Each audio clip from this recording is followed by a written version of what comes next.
Hello dear students, যে সমস্ত ছাত্রছাত্রীরা তোমরা এবছর ক্যালকাটা ইউনিভার্সিটি বিএলএলবি এবং বিএলএলবি অনার্স কোর্সে অ্যাডমিশন নিতে চাইছিলে, তাদের কিন্তু নোটিফিকেশান অলরেডি অফিসিয়ালি চলে এসছে। এবং তোমাদের যে নোটিফিকেশানে ইউনিভার্সিটি থেকে যে সমস্ত পার্টিকুলার জিনিসগুলো বলেছে এবং এক্সাম রিলেটেড সমস্ত কিছু আজকের আমি তোমাদেরকে ইউনিভার্সিটি যে নোটিফিকেশান দিয়েছে সেগুলোকে মেনশন করে করে বুঝিয়ে বুঝিয়ে বলবো। ভিডিওটা লাস্ট অবধি দেখো, তাহলে এ টু জেড সমস্ত ইনফরমেশনগুলো এক্সাম সংক্রান্ত যা যা ইউনিভার্সিটি থেকে নোটিফিকেশানের মাধ্যমে বলেছে সমস্ত কিছু তোমরা কিন্তু জানতে পারবে। চলো ভিডিওটা তোমাদের দেখাই। দেখো, যারা যারা তোমরা অফিসিয়াল ওয়েবসাইট ভিজিট করতে যাও, এই যে এই ওয়েবসাইটে www.clinicun.ac.in এই ওয়েবসাইটে চলে যেতে পারো, গিয়ে ওখানে কিন্তু তোমরা দেখে নিতে পারবে ডাইরেক্ট। এবং দেখো, এই যে হেল্প ডেস্ক নম্বর, এই যে হেল্প ডেস্ক নম্বরগুলো তোমাদেরকে দিয়েছে 5টা। এটা কিন্তু তোমরা সকাল 10টা থেকে এবং 5টা 30-এর মধ্যে ফোন করে ফর্ম ফিল আপ রিলেটেড যা কিছু সমস্যা হবে তোমরা কিন্তু এখানে ফর্ম ফিল আপের বিষয় কিন্তু জিজ্ঞাসা করতে পারো। চলো নিচে চলে যাই। এই যে দেখো, এখানে এই যে online application has invited for eligible candidate for admission first semester, যেটা বলেছে 5 ইয়ার বিএলএলবি অনার্স কোর্স, ঠিক আছে। এবং একাডেমিক সেশন 26-27। এখানে তোমাদেরকে যে এন্ট্রান্স টেস্টের কথা এখানে বলেছে। এই দেখো যে as a entrance test CULET UG Calcutta university law entrance test undergraduate, এটা কিন্তু তোমাদের যে বলে দিয়েছে এখানে দেখো যে সিবিটি অর্থাৎ কম্পিউটার বেসড এক্সামিনেশন মোড, তার মাধ্যমে কিন্তু তোমাদের এক্সামটা হতে চলেছে, ঠিক আছে। এবং চলো পরবর্তী নিচের দিকে যাই। এবং তারপরে দেখো যে এইখানে বলা হচ্ছে selected will be made the basis of merit list এবং ability of the set the counselling process, অর্থাৎ কাউন্সিলিংয়ের মাধ্যমে তোমাদের কিন্তু অ্যাডমিশনটা হবে। তারপরে চলো নিচের দিকে। এইখানে দেখো তোমাদের যে অ্যাবিলিটি অফ সিট এই যে বিষয়টা দেখতে পাচ্ছ তোমরা, এখানে কলেজ অ্যান্ড অ্যাবিলিটি সিটটা দেখো। ফার্স্ট রয়েছে ডিপার্টমেন্ট অফ ল অর্থাৎ university of Calcutta Hazra campus. এখানে দেখো দেখতে পাচ্ছ তোমাদের অনার্সের সিট 60টা আর জেনারেলের সিট কিন্তু 120টা, বোঝা গেল। তারপরে 2 নম্বরে দেখো সুরেন্দ্রনাথ ল কলেজ, এটা শিয়ালদাতে অবস্থিত। এবং এখানেও সেম রেখেছে, 60টা হলো তোমাদের অনার্সের সিট এবং 120টা হলো তোমাদের কিন্তু জেনারেল সিট। তারপরে দেখো পরে 3 নম্বরে চলে যাই। 3 নম্বরে এখানে দেখো যোগীশচন্দ্র চৌধুরী ল কলেজ, এটাও কিন্তু গভর্নমেন্ট কলেজ, ঠিক আছে। এবং এখানে 60টা অনার্সের সিট আর 120টা কিন্তু তোমাদের রয়েছে জেনারেল সিট। তারপরে 4 নম্বরে সাউথ ক্যালকাটা ল কলেজ, এটাও গভর্নমেন্ট কলেজ এবং এখানে তোমাদের সেম সিট রয়েছে 120টা এবং 12টা, অর্থাৎ এখানে কিন্তু 60টা কিন্তু তোমাদের যারা অনার্সের সিট রয়েছে এবং 120টা তোমাদের জেনারেল সিট রয়েছে। তারপরে দেখো এই গেল 4টে গভর্নমেন্ট কলেজের লিস্ট। এবার সব প্রাইভেট কলেজ আসবে। এবং দেখো 5 নম্বরে যেটা রয়েছে বিকাশ ভারতী ল কলেজ, আমতলাতে অবস্থিত। এটা তোমাদের এখানে কিন্তু 120টাই সিট জেনারেল, এখানে কিন্তু অনার্স হয় না, অনার্স করানো হয় না, এটা প্রাইভেট কলেজ। তারপরে 6 নম্বরে রবীন্দ্র শিক্ষা শ্যামলী ল স্কুল যেটা রয়েছে, এটা হলো দেখো সুভাষ গ্রামে অবস্থিত, ঠিক আছে। এবং এখানেও 120টা সিট রয়েছে, এটা কিন্তু প্রাইভেট কলেজ। তারপরে 7 নম্বর দেখো জ্যোতির্ময় স্কুল অফ ল, এটা সাউথ 24 পরগনা অবস্থিত সোনারপুরে, এখানেও তোমার সিট সংখ্যা রয়েছে 120টা, এটা কিন্তু প্রাইভেট কলেজ। পরবর্তীতে চলে যাও শ্যামবাজার ল কলেজ, যেটা কলকাতায় অবস্থিত শ্যামবাজারে, এবং এখানে সিট সংখ্যা দেখো 180, শুধুমাত্র জেনারেলে, এখানে কিন্তু অনার্স হয় না। তারপরে দেখো স্কুল অফ ল কোন্নগর হুগলিতে অবস্থিত, এখানেও কিন্তু 120টা সিট রয়েছে, শুধুমাত্র জেনারেল কোর্সের, এখানে অনার্স হয় না। তারপরে দেখো university 10 number private college Sureshwar Dutta law college, এটা কিন্তু মৌরিগ্রামে অবস্থিত হাওড়াতে, এবং এখানেও 120টা সিট রয়েছে, এখানে শুধুমাত্র জেনারেলদের জন্য 180টা, সরি। এবং তারপরে দেখো হেরিটেজ ল কলেজ, ঠিক আছে, যেটা আনন্দপুরের অবস্থিত, আনন্দপুর ক্যালকাটাতে, এবং এখানে তোমাদের কিন্তু 180টা জেনারেল সিট রয়েছে, এখানে অনার্স হয় না। তারপরে দেখো 12 নম্বর কলেজ তোমাদের যেটা রয়েছে ক্যালকাটা পুলিশ ল ইনস্টিটিউট, আলিপুর বডি এবং পুলিশ লাইনে অবস্থিত। এখানে শুধুমাত্র 80% সিট দেখো রিজার্ভেশন ওয়ার্ড যারা পুলিশ তাদের জন্য, এবং এখানে 120টা সিট কিন্তু তোমাদের রয়েছে জেনারেল দলের জন্য, এখানে কিন্তু অনার্স হয় না। তারপরে দেখো এলজেডি ল কলেজ, ফলতাতে অবস্থিত, ফলতা রোড, ঠিক আছে, এবং এখানে তোমাদের দেখো 240টা সিট রয়েছে জেনারেলদের জন্য, এখানে কিন্তু অনার্স হয় না, এটা কিন্তু প্রাইভেট কলেজ। তারপরে দেখো নেক্সট 14 নম্বর কলেজে যাই। দেখো AR ল কলেজ যেটা তোমাদের রয়েছে, এবং এটা ডায়মন্ড হারবার রোড, সাউথ 24 পরগনাতে। এখানে 120টা সিট রয়েছে তোমাদের শুধুমাত্র, এবং এটা শুধু জেনারেলদের জন্য, এখানে কিন্তু অনার্স করানো হয় না। আশা করি এই যে সিট সংখ্যা এবং তোমাদের কলেজের যে বিষয়টা আমি বুঝিয়ে দিয়েছি। চলো পরবর্তী স্টেপে আমরা যাই। একটু পোস্ট করো, দেখো application will be recognition but submission will be subject available of BCCI approved, ঠিক আছে, অর্থাৎ BCCI অ্যাপ্রুভেড রয়েছে সেটা এখানে বলে দেওয়া হলো। তারপরে দেখো পরের আমরা চলে যাই, দেখো যে এলিজিবিলিটি, অর্থাৎ এই যে এক্সাম এন্ট্রান্স টেস্টার জন্য তোমরা কীভাবে এলিজিবল হবে। দেখো 1 নম্বরেতে বলছে, দেখো 10+2 equivalent examination from board recognition by the university of Calcutta.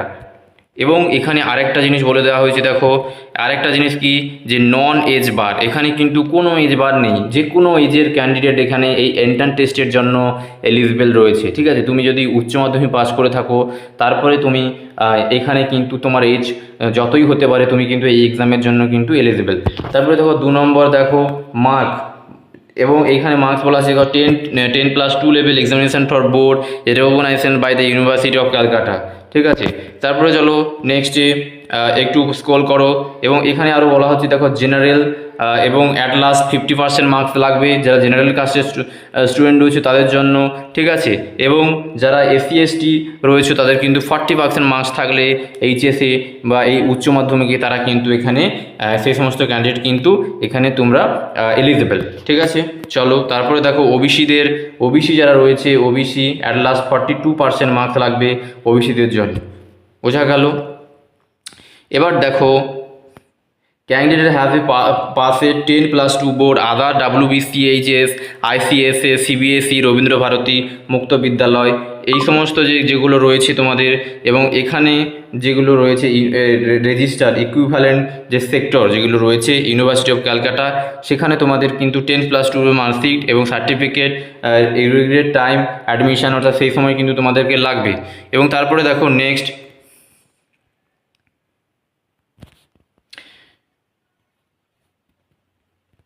যেটা বলে দেওয়া হয়েছে, দেখো রিজার্ভেশন, অর্থাৎ as per the government of West Bengal যে রুল রয়েছে, এসসিদের জন্য 22%, এসটিদের জন্য 6%, ওবিসির জন্য 7%, ইডাব্লিউএসের 10%, অ্যাডিশনাল যেটা রয়েছে তোমাদের, দেখো ফর পিডাব্লিউডি যারা রয়েছে তাদের জন্য 5%, ঠিক আছে। এইখানটা কিন্তু এইভাবেই কিন্তু সিট কিন্তু রিজার্ভেশন রয়েছে।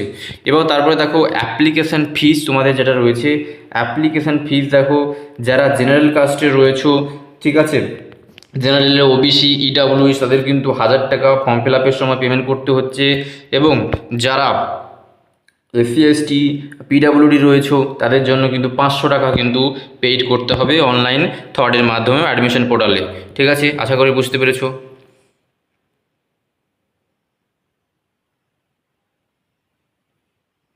দেখো তারপরে দেখো submission application will be paid through online মোডের মাধ্যমে কিন্তু সেটা করতে হবে, ঠিক আছে। এবং তারপরে দেখো চলে যাও, আর এখানে কিছু নেই, জাস্ট এখানে তোমাদেরকে একটা জিনিস দেখাই, যে এইখানে দেখো ডেট অফ এন্ট্রান্স, এখানে কিন্তু বলে দেওয়া হয়েছে এখনও কিন্তু will be not the admission schedule, এখনও কিন্তু বলেনি যে কবে নাগাদ এন্ট্রান্স হবে, এবং টাইমও কিন্তু বলে দেওয়া হয়নি, এবং ডিউরেশনটা বলে দেওয়া হয়েছে 2 ঘন্টা, ফুল মার্ক 100 এবং নাম্বার অফ কোশ্চেন 100, ঠিক আছে। এবং এখানে আর একটা জিনিস বলি, যে তোমাদের 1 মার্ক ইজ কারেক্ট অ্যান্সার, আর যারা ভুল করবে তাদের কিন্তু 0.25 মার্কস কিন্তু কাটাবে, অর্থাৎ নেগেটিভ মার্কিং এবছর কিন্তু তোমাদের এক্সামে রয়েছে। তারপরে দেখো মোড অফ এক্সামিনেশন, অর্থাৎ কম্পিউটার বেসড, আমি যেটা বললাম সিবিটি এবং যে যে ভেন্যু সেন্টারগুলো যেগুলো রয়েছে, এই যে ভেন্যু সেন্টার যেমন ক্যালকাটা সারাউন্ডেড আদার ডিস্ট্রিক্ট, ক্যালকাটার আশেপাশে যে সমস্ত ক্যালকাটা অথবা আশেপাশে যে ডিস্ট্রিক্টগুলো রয়েছে সেখানে, ঠিক আছে। এবং তারপর দেখো টাইপস অফ কোশ্চেন টাইপটা দেখো, কোশ্চেন টাইপ এখানে রয়েছে দেখো যে মাল্টিপল চয়েস কোশ্চেন হবে। ডাউনলোড হল টিকিট এখানেও বলেনি কবে নাগাদ তোমাদের হল টিকিট, সেটা বলে দেবে পরবর্তীকালে, ঠিক আছে। এই হলো বিষয়। এবার দেখো তোমাদের যে সিলেবাসের কথা বলে দিই, সিলেবাস কি রয়েছে দেখো। সিলেবাস তোমাদের অর্থাৎ CULT 2026 যে সিলেবাস রয়েছে, সাবজেক্টগুলো তোমাদের পড়তে হবে, অর্থাৎ এখান থেকে যে তোমাদের কোশ্চেন আসবে সেই সমস্ত সাবজেক্টগুলো কি, ইংলিশ পড়তে হবে, জেনারেল অ্যাওয়ারনেস কারেন্ট অ্যাফেয়ার্স পড়তে হবে, রিজনিং পড়তে হবে, জেনারেল ম্যাথমেটিক্স পড়তে হবে, ইন্ডিয়ান পলিটি। এই হলো তোমাদের সাবজেক্ট, এখান থেকে কিন্তু তোমাদের কোশ্চেন আসবে, ঠিক আছে। আশা করি বুঝতে পেরেছো। এবং তারপরে দেখো হল টিকিট জেনারেশন, অর্থাৎ এখানে যে হল টিকিট জেনারেশন বলছে যে C the admission schedule for details, পরবর্তীকালে সেটা জেনে যাবে এবং সেটা ওখানে বলে দেওয়া হয়েছে। এবং তারপরে important the condition of the ক্লাড ইউজি CBT অর্থাৎ কম্পিউটার বেস এক্সামিনেশন মোড যে রয়েছে, তার যে time, exam time, venue, reporting time, সমস্ত কিছু কিন্তু এখানে দিয়ে দিয়েছে। এবং যে তোমাদের জিনিসগুলো নিয়ে এক্সাম সেন্টারে যেতে হবে, দেখো যে মাধ্যমিক ইকুইভ্যালেন্ট সার্টিফিকেট যদি থাকে এবং পাসপোর্ট সাইজ, প্যান কার্ড, আধার কার্ড, এই সমস্ত voter identity card, driving licence, এগুলো থাকলে কিন্তু আইডি প্রুফ হিসেবে নিয়ে যেতে পারো তোমরা, ঠিক আছে। এবং এন্ট্রি টাইম দেখো মিনিমাম 30 মিনিট আগে কিন্তু তোমাদেরকে যে সমস্ত এক্সাম সেন্টারগুলো রয়েছে সেখানে তোমাদের যে সেন্টার পড়লে সেখানে যেতে হবে তোমাদের আগে, বোঝা গেল। এবং যেটা ফুল মার্ক বলা আছে, কত ফুল মার্ক দেখো 100, টাইম কিন্তু 2 ঘন্টা। এই হলো তোমাদের বিষয়, আর কিছু নয়। এবং 0 মার্ক যেটা বললাম যে নেগেটিভ মার্কিং রয়েছে 1 মার্ক, এবং রং অ্যান্সারের জন্য কিন্তু যদি ভুল অ্যান্সার করো তার জন্য কিন্তু 0.25 মার্ক কাটা যাবে, বোঝা গেল। এবার দেখো মেরিট লিস্টে যেটা বলে দিয়েছে এখানে, এই মেরিট লিস্টে দেখো on the basis of merit list objection entrance test and design order of merit list. এবং পরবর্তীকালে দেখো হাই অফ লোয়েস্ট কোর, যে সমস্ত কোরগুলো রইবে সেগুলো মেরিট লিস্টের মাধ্যমে তোমাদের কিন্তু পাবলিশ করা হবে এন্ট্রান্স টেস্টের মাধ্যমে। এবং 2 মোর ক্যান্ডিডেট সারাউন্ডিং আইডেন্টিক্যাল মার্ক, অর্থাৎ দুজনের যেরকম মার্ক থাকবে, যে আগে তার মার্কস থাকবে তাকে আগে ডাকা হবে, সেটা বলা হচ্ছে। এই হলো বিষয়। তারপরে দেখো first booking seat, first test seat booking seat, এটা দেখো সেকেন্ড টি বুকিং ক্যাটাগরি, অর্থাৎ percentage of the best 4 subject যেগুলো রয়েছে ইনস্টিটিউটের environmental studies, environmental science 10+2 level যাদের রয়েছে সেগুলো, আর কিছু নেই এখানে। এবং সিলেক্টেড প্রসেস মেথড দিয়েছে কাউন্সেলিংয়ের জন্য, ঠিক আছে। এগুলো কিছু বলার নেই তেমন। চলে যায় নেক্সটে, পাবলিক সাব সিলেক্টেড লিস্ট, ডকুমেন্টে ট্যাবলেট এবং ডকুমেন্টগুলো যেগুলো আপডেট দিতে হবে। দেখো যে after the selected list public must log the admission portal and ID password যেগুলো রয়েছে সেগুলো দেবে। এবং তারপর must upload necessary single PDF file maximum 2 MB দিতে হবে। এবং তারপরে দেখো documents verification booth university of Calcutta রিপ্রেসিভ কলেজ অথরিটি, তারা কিন্তু তুমি যে ডকুমেন্টসগুলো দিয়ে ফর্মটা ফিল আপ করবে সেগুলো কিন্তু পরবর্তীকালে অরিজিনাল নিয়ে গিয়ে তোমাদেরকে দেখাতে হবে। তারপরে দেখো online college authority and candidate eligible candidate will proceed pay the residual admission fees, ঠিক আছে সেটা। তারপরে দেখো এলিজিবল ভেরিফিকেশান কাউন্সিলিং যেটা রয়েছে, candidate verification the eligible per the 2026 admission notice যেরকম রয়েছে সে অনুযায়ী হবে। এই হচ্ছে বক্তব্য। তারপর দেখো সিট বুকিংয়ের বিষয়টা কি। সিট বুকিং করার জন্য তোমাদের যারা CUতে পাবে তাদের ক্ষেত্রে CUর জন্য 2000 টাকা, অর্থাৎ CU department of law, government sponsored or government additional ইনস্টিটিউটগুলো, এবং যেগুলো প্রাইভেট ইউনিভার্সিটি সেক্ষেত্রে কিন্তু তাদেরকে কিন্তু 10,000 টাকা দিয়ে সিটটা বুকিং করতে হবে। এবং তারপরে fees payment, additional transaction for institute other যেগুলো রয়েছে, এবং রেসিডুয়াল ফিস, টাইমিং পেমেন্ট, এগুলো তোমাদেরকে দিতে হবে। এই হচ্ছে। এবং তারপরে দেখো একটা জিনিস রয়েছে এখানে, যে ট্রান্সফার রিফান্ড, অর্থাৎ কোনো কলেজ যদি তোমার চেঞ্জ করতে পছন্দ হয়, তো সেক্ষেত্রে তুমি যে ট্রানজাকশান করবে ফার্স্ট কাউন্সিলিংয়ে যদি তুমি পেমেন্ট করো, তো সেক্ষেত্রে সেই টাকাটা কিন্তু আবার রিফান্ড হয়ে যাবে, সেটা বলা হচ্ছে। ঠিক আছে, এই হচ্ছে বিষয়, আর কিছু নেই। চলো দেখো, তারপর রয়েছে mop up round next selected list, যেটা হচ্ছে মপ আপ রাউন্ড রেজিস্ট্রেশন। এই মপ আপের জন্য তোমাদেরকে রেজিস্ট্রেশন করতে হবে। ঠিক আছে, এই হচ্ছে বিষয়।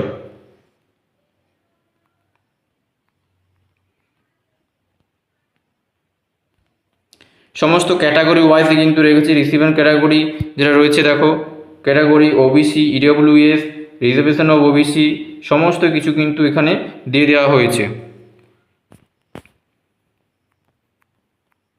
এই হচ্ছে তোমাদের। এবং তার আরেকটা কথা বলে দিই, যে অ্যাডমিশন শিডিউল দেখো, দেখো যে ডেট, টাইম, ভেন্যু, এগুলো available for admission schedule will uploaded the time and candidate check the admission schedule, otherwise notification time on the admission portal website individual commercial not be possible। ঠিক আছে, এই হচ্ছে তোমাদের কিন্তু জিনিসগুলো আজকে যেগুলো দিয়েছে ইউনিভার্সিটি থেকে, সেগুলো আমি তুলে ধরলাম। আশা করি ভিডিওটা তোমাদের অনেকটাই হেল্পফুল হবে, এবং ভিডিওটা শেয়ার করো যাতে সমস্ত স্টুডেন্টের কাছে চলে যায়, এবং যাতে তাদের ইনফরমেশানটা সঠিকভাবে তারা ফর্মটা ফিল আপ করতে পারে, এবং সঠিক গাইডলাইন অনুযায়ী যে ফর্মে বলেছে যেগুলো ইউনিভার্সিটি থেকে, সেগুলো যাতে বুঝতে পারে, তাদের হেল্পফুল হয়।